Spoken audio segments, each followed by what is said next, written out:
Biden'ın ailesi üst düzey danışmanların görevden alınıp alınmaması gerektiğini tartışırken onun yarışta kalmasını teşvik ediyor.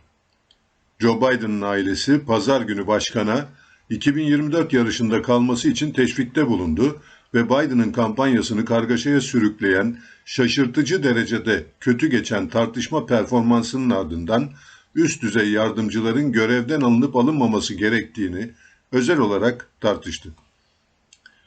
Biden'ın ailesi, First Lady Jill Biden, oğlu Hunter Biden ve torunları da dahil olmak üzere önceden planlanmış bir toplantı için Camp David'de toplandı ve danışmanların CNN'e söylediğine göre başkana yeniden seçilme çabasında savaşmaya devam etmesi için ısrar etti. Bir danışman, aile üyelerinin kesin destek verdiklerini ifade etti.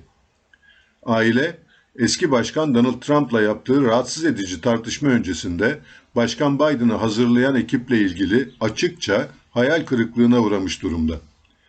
Bir danışman, Biden'ın üst düzey danışmanlarının görevden alınıp alınmaması ve kampanya kadrosunda değişiklik yapılıp yapılmaması gerektiğini tartıştı. Ancak Biden yakın danışmanlarına sadık ve koruyucu olmasıyla bilinir ve yardımcılarını işten çıkarmayı sevmez. Pazar günü itibariyle büyük bir kadro değişikliği beklenmiyordu. Biden ailesinin pazar günü başkana gösterdiği hayranlık ve destek, First Lady'nin son günlerdeki coşkulu, halka açık övgüsünü yansıtıyordu. Jill Biden, pazar günü Vogue'a ailenin bu 90 dakikanın onun 4 yıldır başkan olduğunu tanımlamasına izin vermeyeceğini ve mücadeleye devam edeceklerini söyledi. Başkanlık sığınağındaki aile toplantısı Biden ve kampanyasının Perşembe günkü CNN başkanlık tartışmasının ardından başkanın çekilmesi çağrılarıyla karşı karşıya kaldığı bir dönemde gerçekleşti. Tartışmalar ayrıca Biden ailesinin üyelerinin başkana nasıl yardımcı olabileceğine odaklandı. Danışmanlar, Biden'ın anekdot niteliğindeki kanıtları ve kamuoyu yoklamalarını topladığını ancak bu hafta daha geniş bir demokratik kampanya anketi ve araştırması turunu beklediğini söyledi. CNN tartışmasının şoku, başkan ve ona yakın kişiler için halen büyüyor. Ailenin görüşü, Biden'ın savaşmaya devam etmesi gerektiği.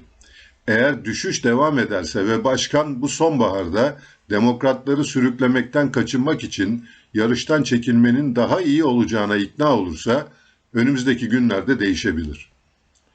Biden'ın ailesinin görüşü siyasi geleceğini belirlemede çok önemli olacaktır. Bu danışmanlar şimdi büyük bir inceleme altındalar. Parti içindeki kişiler başkanın CNN stüdyosunda Donald Trump ile yüzleşmek üzere sahneye çıkmasına nasıl izin verdiklerini açıkça sorguluyorlar.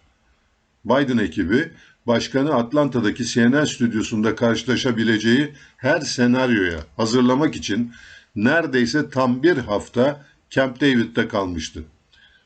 Biden ve ailesi ünlü fotoğrafçı Annie Leibovitz ile uzun zamandır planlanmış bir fotoğraf çekimi için pazar günü bir araya geldi. Üst düzey danışmanlar CNN'e cumartesi günü yaptığı açıklamada toplantının başkanın yarışta kalıp kalmayacağını tartışmak amacı taşımadığını vurguladı. Biden'ın bazı kilit personeline yönelik endişe halkın gözü önünde artmaya başladı. Demokrat Parti'nin en üretken ve önde gelen bağışçılarından biri olan Florida'dan avukat John Morgan, kıdemli danışman Anita Dunn ve kocası Biden'ın kişisel avukatı Bob Bauer'ı hedef aldı. Biden, Anita Dunn ve kocasının değerine çok uzun süredir inanmış durumda. Morgan, pazar günü X'te gitmeleri gerekiyor, bugün diye yazdı. Beyaz Saray, Morgan'ın gönderisine yorum yapmayı reddetti.